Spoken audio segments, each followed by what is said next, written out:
ক্রমশ হিন্দুদের সংখ্যা কমেছে দেশে। ৬৫ বছরে প্রায় ৮% হিন্দুদের সংখ্যা কমেছে। সেই সময় বেড়েছে সংখ্যালঘুদের সংখ্যা। লোকসভা নির্বাচন চলাকালীন এই সংক্রান্ত একটি রিপোর্ট প্রকাশ করেছে প্রধানমন্ত্রীর আর্থিক উপদেষ্টা পরিষদ। 1950 থেকে 2015 সাল পর্যন্ত দেশের জনসংখ্যার ভিত্তিতেই এই রিপোর্ট প্রকাশ করা হয়েছে। রিপোর্টে বলা হয়েছে, ধর্মের ভিত্তিতেই জনসংখ্যা বিচার করলে 1950 থেকে 2015 সাল পর্যন্ত ভারতে হিন্দু জনসংখ্যা কমেছে 7.82%। সেই সময়ের মধ্যে মুসলিমদের জনসংখ্যা 43.15% বেড়েছে।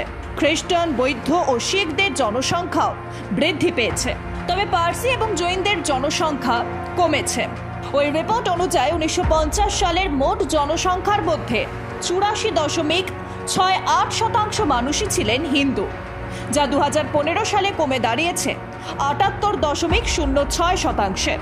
আবার 1950 সালে মোট জনসংখ্যার মধ্যে 9.84% মানুষই ছিলেন মুসলিম, তা 2015 সালে বেড়ে হয়েছে 14.09%। অর্থাৎ ওই 65 বছরে ভারতে মুসলিম জনসংখ্যা 43% বেড়েছে। এছাড়া 1950 সালে মোট জনসংখ্যার নিরিখে 2.24% মানুষই ছিলেন খ্রিস্টান, যা 2015 সাল পর্যন্ত বেড়ে 2.36% ঠেকেছে। শিখ ছিলেন 1.24%।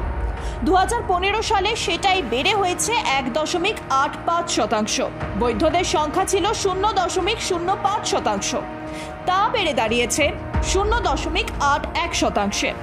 অন্যদিকে কমেছে জৈন এবং পার্সির জনসংখ্যা। আর এই তথ্য প্রকাশ্যে আসার পরই তা নিয়ে কংগ্রেসকে আক্রমণ শানিয়েছেন বিজেপির আইটি সেলের প্রধান অমিত মালব্য। তিনি লেখেন, দশকের পর দশক ধরে কংগ্রেসের শাসনের ফলে এটাই হয়েছে। ওরা এলে দেশে কোনো হিন্দুই থাকবে না। Bureau report, Pritam Bangla.